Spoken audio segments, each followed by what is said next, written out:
सभी साथियों की जय भीम जय भारत। मैं अरविंद कुमार, आप देख रहे हैं अम्बेडकर प्राइम चैनल। साथियों, यदि आप हमारे चैनल पर नए हैं तो हमारे चैनल को सब्सक्राइब करें और वीडियो को लाइक शेयर भी करें।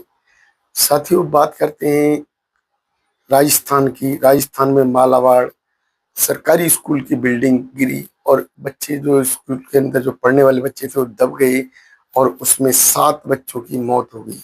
अब जो सवाल उठता है कि कारण रहा उस बिल्डिंग के गिरने का, इस पर जो हमने सोशल मीडिया पर पता लगा कि जो बिल्डिंग है उस बिल्डिंग की जो हालत जर्जर थी और कंडीशन थी, उसकी शिकायत गांव वालों ने की थी पंचायत से। और पंचायत के द्वारा वो स्कूल की जो बिल्डिंग की शिकायत वो जिले के अंदर जानी थी, डीएम के पास जानी थी, और वो उसके शिकायत को वहां तक नहीं पहुंचने दिया और वो बीच में ही रोक दी गई।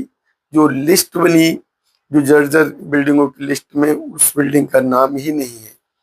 तो अगर देश के अंदर जो स्कूल के अंदर जो हादसे होते हैं, स्कूली हादसे होते हैं, वो स्कूलों में जाने वाले बच्चे किस प्रकार के होते हैं, कौन बच्चे सरकारी स्कूलों में जाते हैं, इसका भी हमने जो जांच की सोशल मीडिया पर, तो पता लगा कि जो सरकारी स्कूल हैं, सरकारी स्कूलों में पढ़ने वाले बच्चे दलित समाज के होते हैं, क्योंकि दलित समाज के पास उतना साधन नहीं होता जो अपने वो बच्चों को प्राइवेट स्कूलों में भेज पाए, और वो अपने बच्चों को पढ़ने के लिए सरकारी स्कूलों में भेजते हैं। और सरकारी स्कूलों में जो बिल्डिंग है उसका बुरा हाल है। अक्सर देखा जाता है कि जर्जर बिल्डिंग और स्कूलों में टीचिंग स्टाफ भी नहीं है। अब बात आती है कि जो जो सरकारी स्कूल हैं उनकी बिल्डिंग का भी बुरा हाल है और स्कूलों के अंदर जो टीचर्स भी नहीं है। तो अगर 2024-25 और 25-26 का अगर आंकड़ा देखा जाए तो अभी वर्तमान में मोदी सरकार ने कोई भी अभी तक के 11 साल के इतिहास में कोई स्कूल बिल्डिंग क्यों नहीं बनाई, कोई स्कूल क्यों नहीं बनाया, कोई स्कूल के अंदर जो टीचिंग स्टाफ है उसकी वैकेंसी क्यों नहीं निकाली, क्यों सरकारी स्कूलों को बंद किया जा रहा है। जो राजस्थान की जो घटना है वो मोदी सरकार की उस व्यवस्था पर पोल खोलती है जो शिक्षा नीति को दुरुपयोग करके खत्म किया जा रहा है। तो जो शिक्षा नीति जो 2009 में बनाई गई थी और 2009 के बाद जो स्कूलों को बढ़ावा मिला, अब स्कूल जो बढ़ावे में आए और शिक्षा नीति बनने के बाद जो बिल्डिंग बनी, उन बिल्डिंगों को बनते 2009 से और आज 2025 से 14 साल 13 साल का जो पीरियड रहा, क्या कोई बिल्डिंग 13-14 साल में गिर सकती है, खंडर हो सकती है? अगर इस तरीके की जो है बिल्डिंग बनाई गई तो उसके लिए जिम्मेदार कौन है? क्या हमारा शासन प्रशासन, हमारी सरकार, जो कि कोई भी ठेकेदार अगर निकालती है तो उस ठेकेदार से लगभग 30% कमीशन ले लिया जाता है, उसके मंत्रियों को कमीशन जाता है, पंचायत को कमीशन जाता है, और जो ठेकेदार आता है उससे फिर जो वहाँ की नगर पालिका होती है उसके इंजीनियर भी कमीशन ले लेते हैं। तो जो पैसा बचता है उस पैसे में उस ठेकेदार को वो स्कूल भी बनाना होता है, उसे स्कूल के अंदर जो पैसा लगेगा वो उसका लोन लेता है और उस लोन का पैसा भी उसे निकालना होता है। उसके बाद फिर उसे अपने परिवार चलाने के लिए बचत भी देखनी होती है। तो हमारे देश की जो भ्रष्टाचार सरकार वो कर क्या रही है? क्या हमारे देश के अंदर जो दलित हैं उनके स्कूलों की इसी स्थिति जो है ऐसी बनी रहेगी?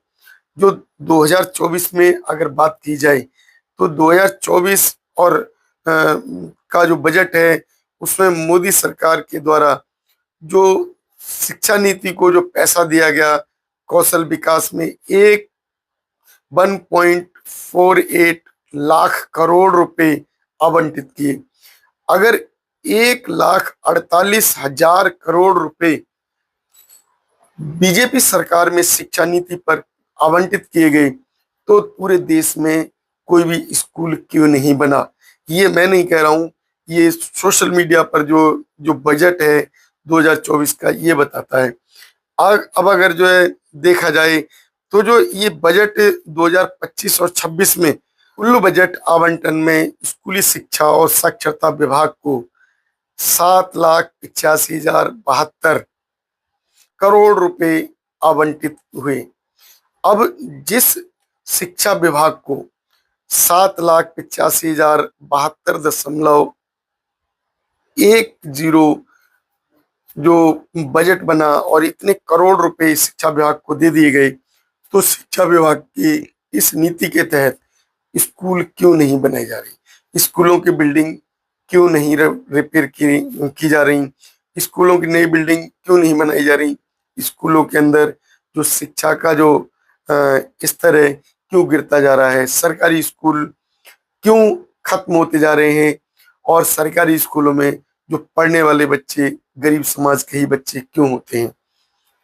सरकारी स्कूल जो कि सरकार के द्वारा चलाए जाते हैं और सरकार की इस तरीके की नीति क्यों नहीं बनाई जाती जिस नीति के तहत स्कूल के अंदर चाहे कोई गरीब का बच्चा हो या कोई अमीर का बच्चा हो, कोई किसान का बच्चा हो या किसी मंत्री का बच्चा हो, किसी मजदूर का बच्चा हो या कोई नौकरशाही आईएएस आईपीएस का बच्चा हो, वो सरकारी स्कूल में क्यों नहीं पढ़ता, क्यों नहीं पढ़ाते सरकारी स्कूल में।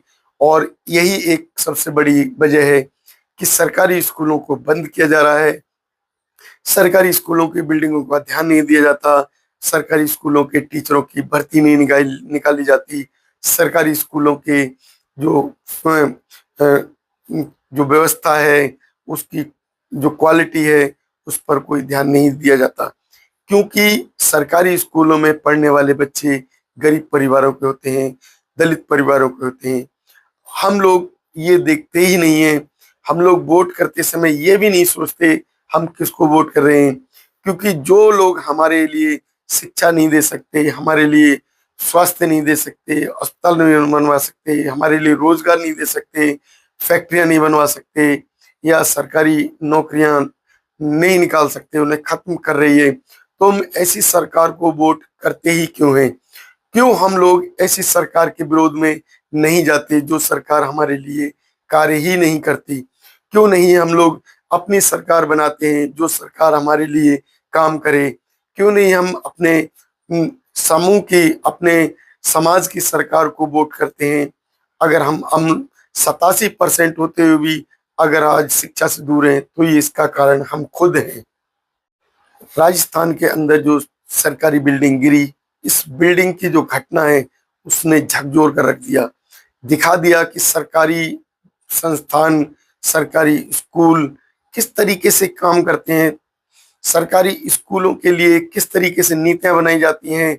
सरकारी स्कूलों में जो बच्चे पढ़ते हैं वो अनुसूचित जाति जनजाति के होते हैं, आदिवासी बच्चे होते हैं, क्योंकि जो समाज के वो गरीब तबके के बच्चे होते हैं जो केवल एक अपना जो पूरा दिन मजदूरी में निकाल देते हैं और किसी तरीके से उनका दिन प्रतिदिन साल 10 साल 20 साल बीत जाते हैं और वो अपना केवल और केवल जो व्यवस्था कर पाते हैं, खाने की व्यवस्था करनी उनके लिए मुश्किल हो जाती है।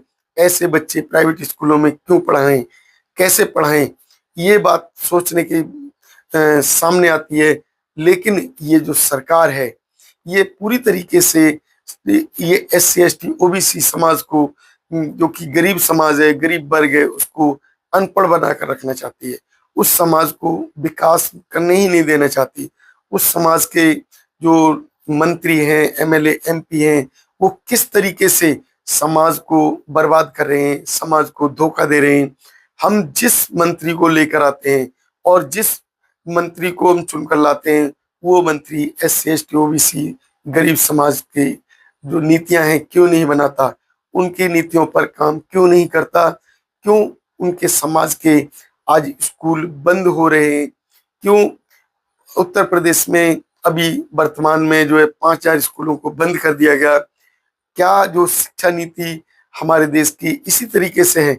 हमारे देश के अंदर प्राइवेटकरण क्यों लाया गया, हमारे देश के अंदर प्राइवेट स्कूलों को बढ़ावा क्यों दिया गया, क्यों हमारे देश की सरकारी स्कूलों को ठीक नहीं किया गया, सरकारी नीतियों को ठीक करके उन्होंने क्यों शिक्षा नीति को सुदृढ़ नहीं किया, और जो खामियां हैं वो दिन प्रतिदिन देखी जा रही है।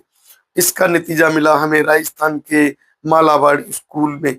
जो स्कूल के जो बिल्डिंग गिरी उसमें जो मरने वाले बच्चे हैं वो दलित समाज के बच्चे हैं, SC ST आदिवासी के बच्चे हैं। और वो जो समाज है वहाँ, वो अपने स्कूलों को भेजता था, स्कूलों में बच्चे भेजता था, और बच्चों को पढ़ने के लिए तो भेज देता था। उसने शिकायत भी की थी, और उस शिकायत के बावजूद जो स्कूल की बिल्डिंग पर ध्यान नहीं दिया गया। स्कूल की जो छत थी वो पानी से, जब पानी बरसता था तो वो टपकता था, उस कारण जो छत की कंडीशन वो जर्जर हो चुकी थी। वो बिल्डिंग जिसकी जो छत गिरी वो खस्ताल बिल्डिंग हो गई थी। उस पर कोई ध्यान नहीं दिएगा। किसी भी प्रदेश के DM SDM जो सरकारी स्कूलों के मुआयने करने के लिए क्यों नहीं जाते, क्यों नहीं उनकी बिल्डिंगों पर ध्यान रखते हैं सरकारी स्कूलों का। आज जो ये हाल है उसके जिम्मेदार हमारे जो शासन के लोग हैं, जो कि DM SDM भी उतने ही जिम्मेदार हैं जितने जिम्मेदार जो स्कूलों के जो अधिकारी हैं, उतने ही जिम्मेदार हमारे मंत्री हैं, जो कि सरकारी नीतियां SC ST OBC समाज के लिए नहीं बनाते। साथियों, जो आज जो कंडीशन बन रही है उस कंडीशन के जिम्मेदार हम खुद हैं। हमें खुद ही सोचना पड़ेगा, हमें खुद ही इसका निवारण भी निकालना पड़ेगा। हमें अपनी सरकार की तरफ ध्यान देना पड़ेगा। जो व्यक्ति हमारी नीतियां नहीं बनाता, हम उसको वोट करने क्यों जाते हैं? हम अपने सरकार को वोट क्यों नहीं करते? हम अपने समाज की उस सरकार को क्यों लाकर खड़ा नहीं करते? हम विरोधी सरकार को वोट क्यों करते हैं? अगर आप लोग हमारी इस वीडियो से सहमत हैं तो हमारे चैनल पर अवश्य बताएं, चैनल को सब्सक्राइब करें और वीडियो को लाइक और शेयर अवश्य करें। धन्यवाद। नमो बुद्धाय। जय भीम।